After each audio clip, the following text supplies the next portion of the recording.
Create में, और यहाँ से इसका मैं ब्रेक पॉइंट खत्म कर देता हूँ गेट फंक्शन का। यहाँ से आके लेट्स से स्मिथ्स और जेंडर, यहाँ से सी शार्प और जावा, इन दोनों को सिलेक्ट करता हूँ। सेव पे क्लिक किया, मेरा ब्रेक पॉइंट हिट हो गया। पहले हम देख लेते हैं मॉडल में हमारे पास एज एक्सपेक्टेड वैल्यूज आई है या नहीं। सिटी आईडी भी मेरे पास आ गई, जेंडर आईडी भी आ गई, नेम आ गया, यूज़र आईडी 0 है। क्यों 0? क्योंकि हम रिकॉर्ड क्रिएट करने जा रहे हैं। और अगर इंटरेस्ट को मैं एक्सपेंड करता हूँ, पहले मैं इंटरेस्ट को फिल्टर कर लूँ। यहाँ से मेरे पास कितने इंटरेस्ट आ गए? 2 इंटरेस्ट आ गए। Okay, further F10।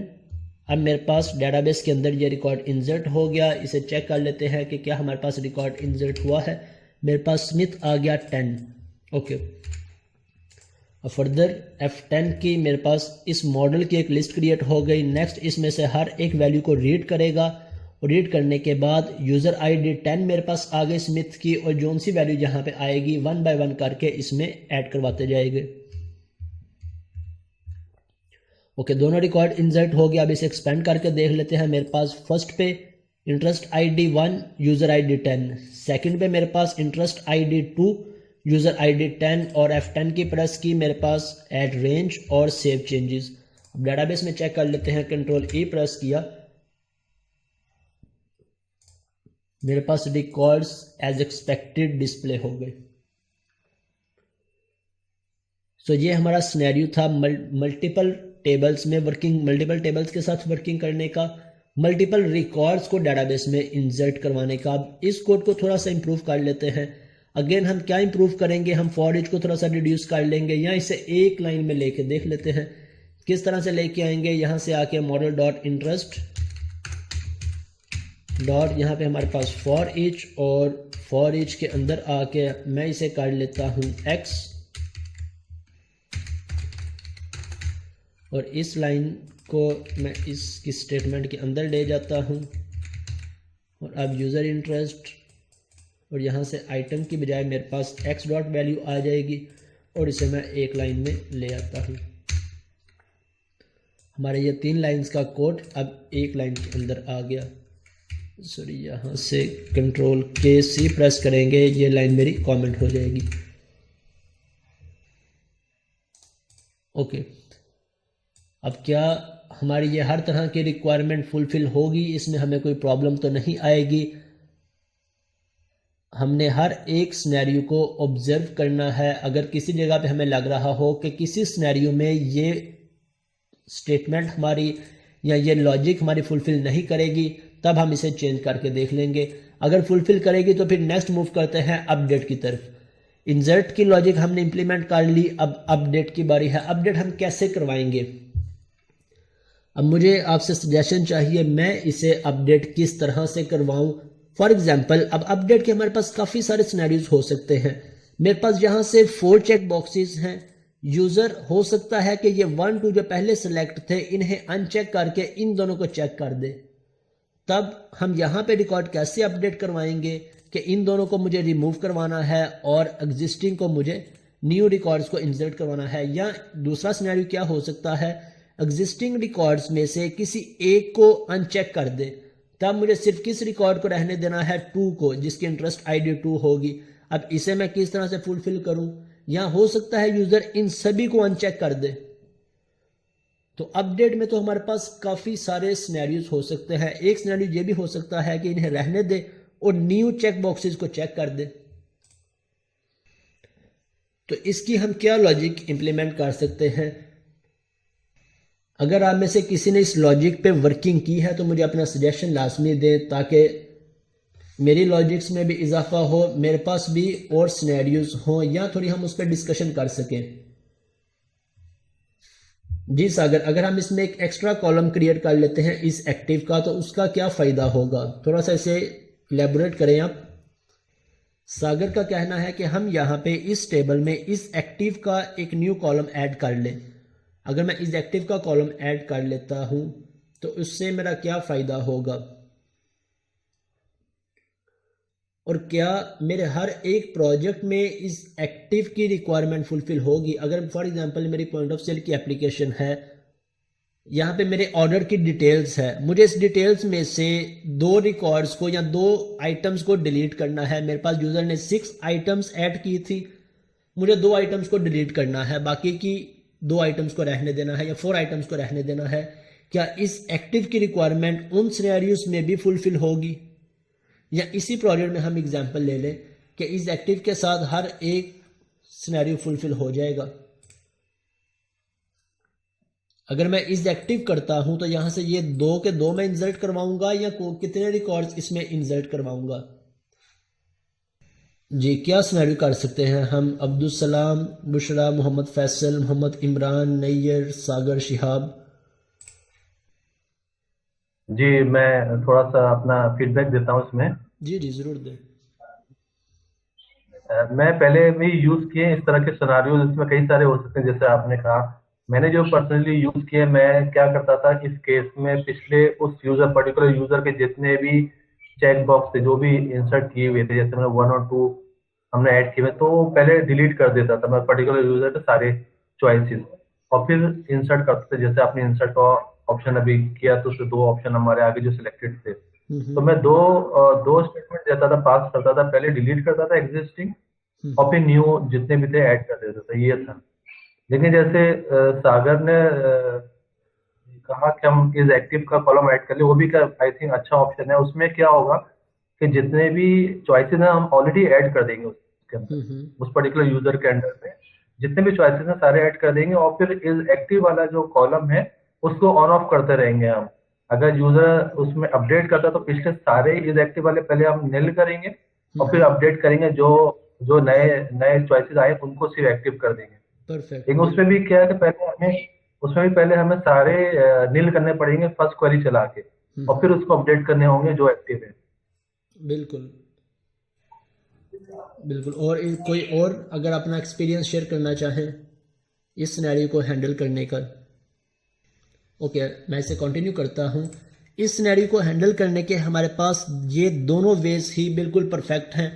एक, हम यहाँ से इस एक्टिव को यूज़ कर लें। अब इस एक्टिव के क्या बेनिफिट्स हैं, जब ये डाटा हम यहाँ पे डिस्प्ले करवाएंगे मैं उस वक्त इन्हें एक्सप्लेन करता हूँ। और सेकंड प्रोसेस जो मोस्टली हम यूज़ करते हैं कि पहले हमारे पास जितने रिकॉर्ड्स हैं हम इसे डिलीट कर दें और इसके बाद न्यू रिकॉर्ड जितने हैं उसे इंसर्ट करवा लें।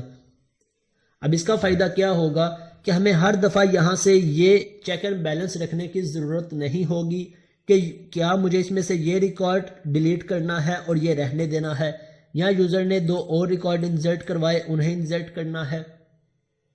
सो जितने भी यूज़र चेक करेगा हम इन सब रिकॉर्ड, ये सारे रिकॉर्ड्स हमारे इसमें आ रहे होंगे model.interest लिस्ट में। हमारे पास एग्जिस्टिंग जो रिकॉर्ड हैं हम इन्हें डिलीट करके जो न्यू रिकॉर्ड आ रहा है उसे इसमें इंसर्ट करवा लेंगे। अब ये सिनेरियो हमारा हर एक रिक्वायरमेंट में एफिशिएंट सिनेरियो होगा, एफिशिएंट वे से इम्प्लीमेंट हो जाएगा। अगर हम इस एक्टिव को करते हैं तो इस एक्टिव हमारा इस सिनेरियो में परफेक्ट सिनेरियो है, इस सिचुएशन में परफेक्ट सिनेरियो है कि हम इस एक्टिव को यूज़ कर लें और जोन सा यूज़र ने चेकबॉक्स चेक किया है उसके लिए इस एक्टिव को 1 कर दें और बाकियों को 0 कर दें।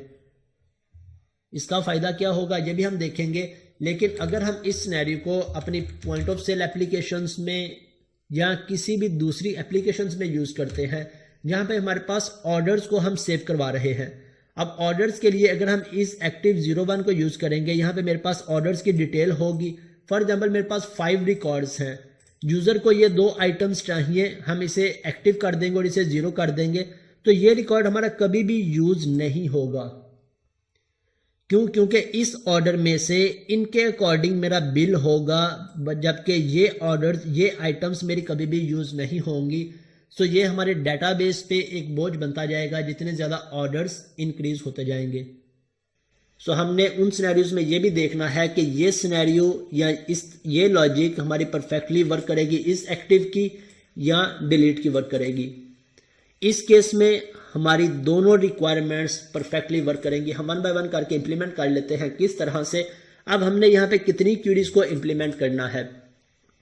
एक मेरा रिकॉर्ड अपडेट हो गया, अपडेट होने के बाद मैंने एग्जिस्टिंग रिकॉर्ड को रिमूव करवाना है और इसके बाद न्यू रिकॉर्ड्स को इंसर्ट करवाना है।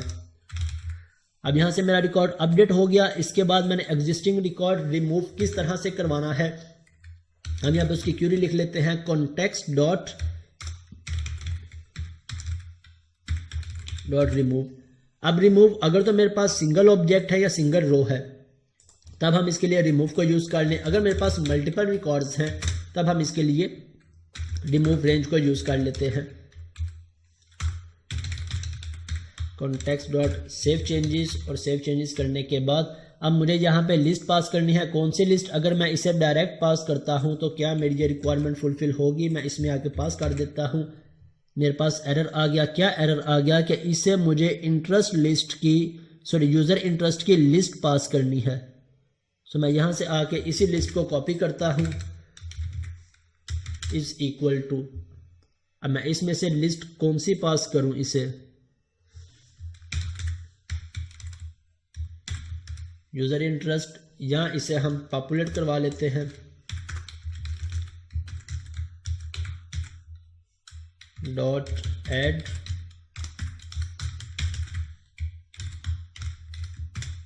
और हमारे पास इंटरेस्ट आईडी या यूज़र आईडी आ जाएगी।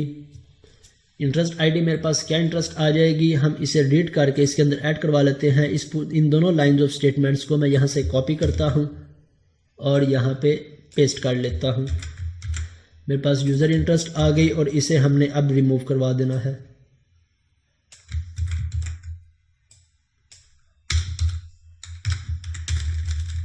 अब इस लाइन में हमारी ये लिस्ट रिमूव हो जाएगी और इसके बाद नेक्स्ट लाइन में हम इसे इंसर्ट करवा लेते हैं। इंसर्ट किस तरह से करवा लेते हैं? जोन सी ये लिस्ट मेरे पास आई है, सॉरी यहाँ से मुझे ये लिस्ट रिमूव नहीं करनी, ये लिस्ट तो मेरे पास न्यू लिस्ट आ रही है, मुझे एग्जिस्टिंग लिस्ट रिमूव करनी है। यहाँ से मेरी ये रिक्वायरमेंट नहीं होगी, मैं इन दोनों को करता हूँ। जो रिकॉर्ड मेरे पास ऑलरेडी है मुझे इस लिस्ट को गेट करके इसे रिमूव करवाना है। तो मैं इसे कैसे गेट करूं? मैं यहाँ से context dot user interest dot where X dot, अब मैं इंटरेस्ट आईडी के बेस पे गेट करूंगा या यूज़र आईडी के बेस पे? मैं यहाँ से गेट करता हूँ user ID equal to model dot user ID dot to list. मेरे पास लिस्ट आ गई और मैंने इसे पास करवा दिया, तो ये लिस्ट मेरी यहाँ से रिमूव हो जाएगी। और रिमूव होने के बाद अब अगेन मुझे डेटाबेस के अंदर इंसर्ट करवाना है। सो मैं यहाँ से जो न्यू लिस्ट मेरे पास आई है उसका कोड लिखता हूँ और इसे डेटाबेस में पास करवा देता हूँ। यहाँ से इसे हम नाम दे रहे हैं, लिस्ट का नेम दे लें। ये मेरे पास लिस्ट आ गई और यहाँ पे लिस्ट रिमूव हो गई और इसके बाद रिकॉर्ड इंसर्ट हो गया। अब इसे चेक कर लेते हैं कि क्या मेरी ये रिक्वायरमेंट एज एक्सपेक्टेड वर्क कर रही है या नहीं, या कहीं पे एरर आ जाएगा। पहले इसे ड्राई रन कर लेते हैं कि यहाँ से मेरा रिकॉर्ड, मेरा यूज़र अपडेट हुआ। अपडेट होने के बाद इस वेरिएबल में मेरे पास जौन सा यूज़र होगा उस यूज़र की इंटरेस्ट लिस्ट इस टेबल में से लिस्ट आ जाएगी। यूज़र आईडी 10 है तो 10 के अकॉर्डिंग रिकॉर्ड आ जाएंगे, यूज़र आईडी 9 है तो 9 के अकॉर्डिंग रिकॉर्ड आ जाएंगे, 4 होगा तो 4 के अकॉर्डिंग। और इसके बाद इसे हम रिमूव करवा देंगे। ये जितनी भी लिस्ट होगी इस यूज़र की वो रिमूव हो गई। और फिर जोन सी यूज़र ने सेलेक्ट की होगी जितने भी चेक बॉक्सेस, वो सारे चेक बॉक्सेस यहाँ से मैं रीड करवा के इस लिस्ट के अंदर ऐड करवा लूँगा और इस लिस्ट को दोबारा से इंसर्ट करवा दूँगा। ओके, लेट्स से इसे रन करके देखते हैं। मैं यहाँ से इसे रन करता हूँ।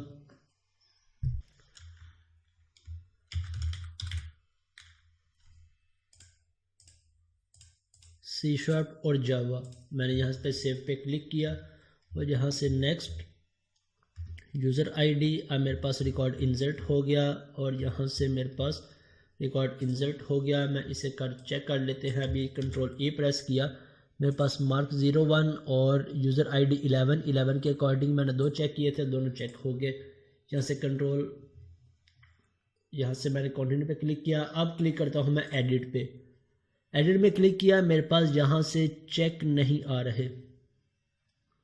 यहाँ लेट्स इसी के अकॉर्डिंग मैं C# जावा की बजाय PHP और ASP को सिलेक्ट करता हूँ। अब मेरा ये रिकॉर्ड अपडेट होगा, चेक कर लेते हैं अपडेट होता है या नहीं।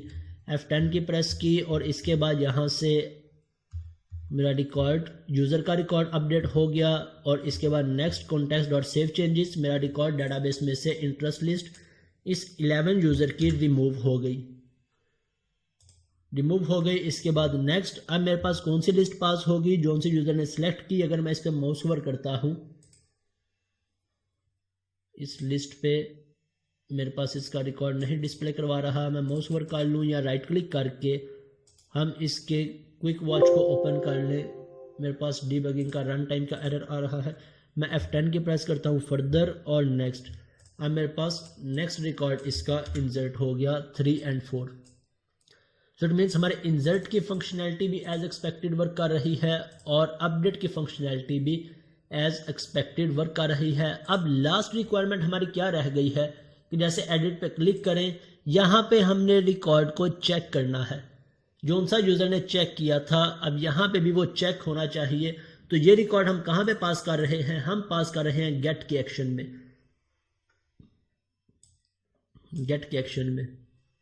अब गेट के एक्शन में हम कैसे पास कर सकते हैं, हमारे पास जहाँ पे हमने बात की इस सिलेक्ट लिस्ट आइटम के अंदर एक और प्रॉपर्टी होती है सिलेक्टेड की।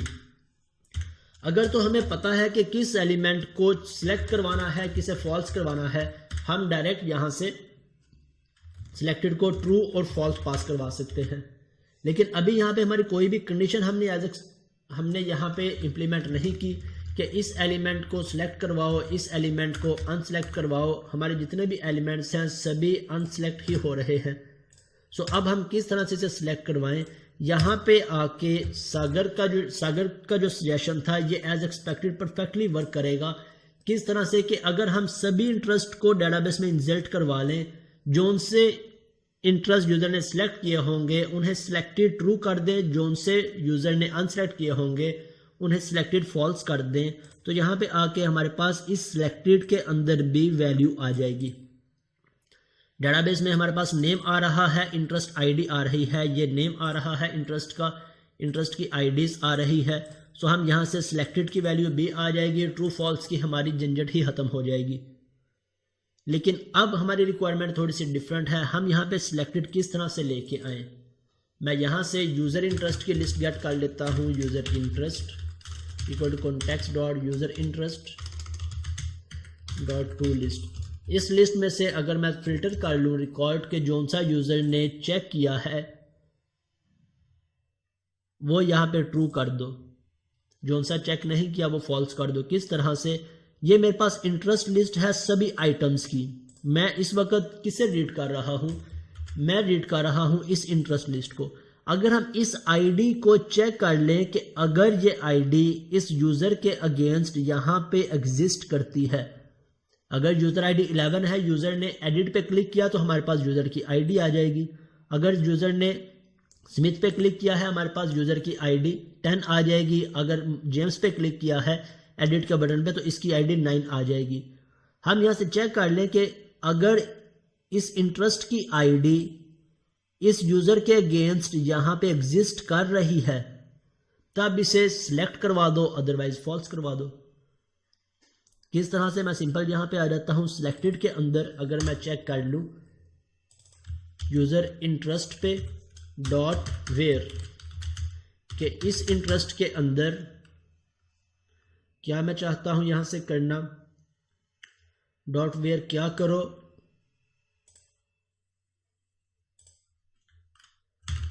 User ID double equal to जो मैंने जिस यूज़र पे एडिट पे यूज़र ने क्लिक किया उसकी आईडी हमारे पास यहाँ से आ गई, आईडी डॉट या यहाँ पे एंड लगा लें X dot interest ID double equal to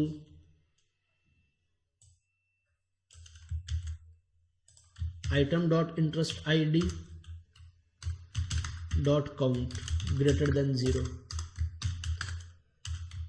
और यहाँ पे आके मैं एक ही लाइन में इफ़ कंडीशन को यूज़ कर रहा हूँ। इस एक लाइन में हम इसे किस तरह से यूज़ करते हैं, पहले हम अपनी कंडीशन लिखते हैं, then question mark, then true part और देन फॉल्स पार्ट। ट्रू के अंदर मैं इसे ट्रू करवाना चाहता हूँ, फॉल्स करवाना चाहता हूँ, मैं वो लिख दूंगा और इसके बाद फॉल्स पार्ट लिख दूंगा। अब हम चाहते हैं कि अगर मेरे पास इस यूज़र इंटरेस्ट में ये यूज़र और ये इंटरेस्ट आईडी एग्जिस्ट कर रही है,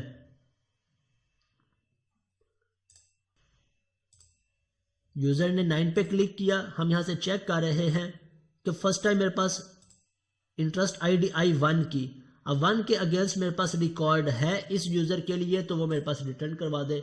या फिर हम इसे और सिंप्लीफाई करना चाहें, हम यहाँ से सभी इंटरेस्ट ही ना लेके आए, यूज़र इंटरेस्ट लेकर ना आए, हम सिर्फ यहाँ से फिल्टर करके डायरेक्ट यहाँ से ले आए where user ID double equal to ID.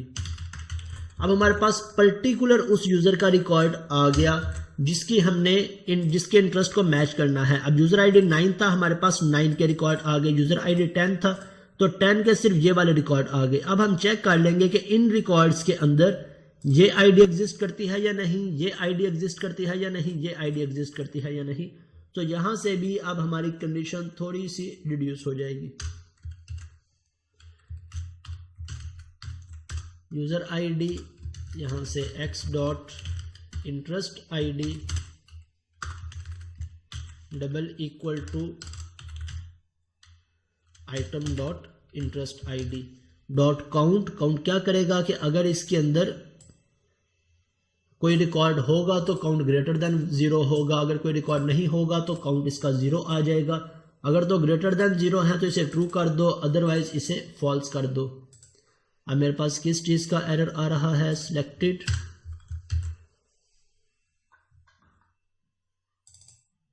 अब मेरे पास किसी लॉजिक का, यहाँ से सेमीकोलन को रिमूव कर देते हैं। ओके, मेरा एरर खत्म हो गया। राइट, अब इसे रन करके देख लेते हैं हमारे पास क्या रिकॉर्ड रिटर्न होता है। मैं यहाँ पे एक ब्रेक पॉइंट लगाता हूँ।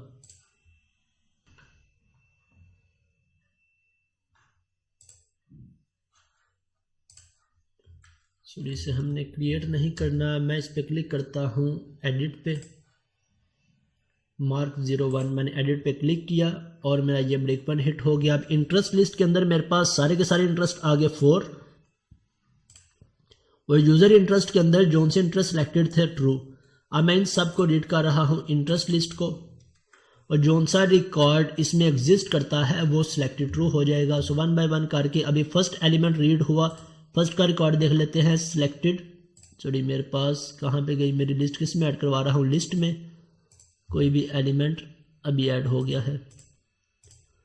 और सिलेक्टेड फॉल्स, क्यों फॉल्स, क्योंकि 1 इसके अकॉर्डिंग नहीं है, इसके अकॉर्डिंग 3 और 4 है। इसके बाद नेक्स्ट रिकॉर्ड, ये भी मेरे पास फॉल्स आ जाएगा। मैं इसे चेक कर लेता हूँ, ये भी मेरे पास सिलेक्टेड फॉल्स आ गया। इसके बाद नेक्स्ट रिकॉर्ड, और अब मेरे पास सिलेक्टेड ट्रू आ जाएगा PHP, और इसी तरह ASP भी सिलेक्टेड ट्रू हो जाएगा। तो ये रिक्वायरमेंट हमारी फुलफिल हो गई। इट मीन्स हम चाहे डिलीट का सिनेरियो वर्क करें चाहे इस एक्टिव का, अगर हमारी रिक्वायरमेंट्स, हमारी लॉजिक्स क्लियर है, हमें प्रॉब्लम नहीं होगी। हमें यह पता हो बस कि क्या ये सिनेरियो मेरा हर तरह के रिक्वायरमेंट फुलफिल करेगा, क्या ये लॉजिक इम्प्लीमेंट होगी यहाँ पे, अगर मैं इसे इम्प्लीमेंट करता हूँ तो क्या मेरी हर रिक्वायरमेंट फुलफिल होगी। तो हम उसके अकॉर्डिंग से इम्प्लीमेंट कर लेते हैं। नेक्स्ट F5 की प्रेस कर देता हूँ यहाँ से, तो अब मेरे पास ये दोनों चेक हो गए। मैं यहाँ से अब ब्रेक पॉइंट्स को डिसेबल करता हूँ सभी, ताकि मैं डायरेक्टली टेस्टिंग कर सकूँ इस पे। और यहाँ से मैं C# को चेक कर देता हूँ और ASP.NET को सेव पे क्लिक किया, मेरे पास रिकॉर्ड सेव हो गया। एडिट पे जाता हूँ वापस, C# और ASP.NET सेव है। मैं यहाँ से मार्क 01 के बजाय मार्क -02 कर देता हूँ इसे, और दुबई के बजाय अबू धाबी सेलेक्ट कर लेता हूँ, और C# के बजाय इसे मैं PHP को सिलेक्ट कर लेता हूँ। और अब चेक करते हैं क्या ये रिकॉर्ड अपडेट होता है या नहीं। ओके, PHP सिलेक्ट है, अबू धाबी सिलेक्ट है, नेम भी चेंज हो गया। इट मीन्स मेरे यूज़र प्रोफाइल की ये तीनों के तीनों जितने फॉर्म एलिमेंट्स थे, ड्रॉप डाउन, रेडियो बटन्स और चेक बॉक्सेस, मैक्सिमम जो सिनेरियोज हो सकते थे हमने उन्हें लर्न कर लिया। अब इस टेम्पलेट को हम कहीं पे अपने पास सेव कर लें, किसी जगह पे इसका कोड सेव कर लें, ताकि हर दफ़ा हमें इतना टाइम इस पर स्पेंड ना करना पड़े। हम एक दफ़ा कोड को ओपन करें, थोड़ा सा अंडरस्टैंड करें और सिनेरियोज के अकॉर्डिंग, रिक्वायरमेंट्स के अकॉर्डिंग इम्प्लीमेंट कर लें।